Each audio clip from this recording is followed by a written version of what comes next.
Pumirma na ng kontrata ang 21 kandidata sa isinagawang orientation and contract signing ng Limgas na Pangasinan 2024. Ito'y para sa kanilang mga gampanin sa Patimpalak. We value now the life plan. First, the communities who can best represent their town and of course, eventually our province. Ipinaalala naman ni Constantine Vesperas, Limgas na Pangasinan 2024 Pageant Director, ang mga paghahandang gagawin para sa Patimpalak. Layon ng Patimpalak na maipakita ang mga gawa ng mga local designers at talento ng mga Pangasinense. Hindi lang yung mga beauty queens ng mga towns na nare-represent nila ang kasama.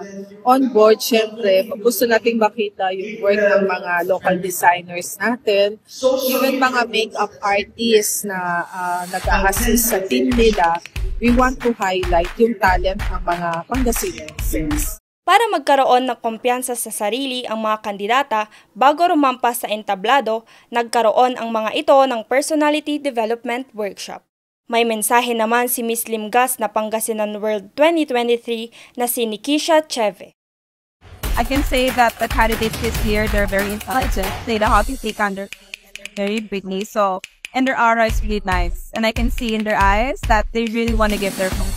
Inaantay pa ang anunsyo ng Limgas na Pangasinan 2024 kung kailan formal na ipapakilala ang mga kandidata.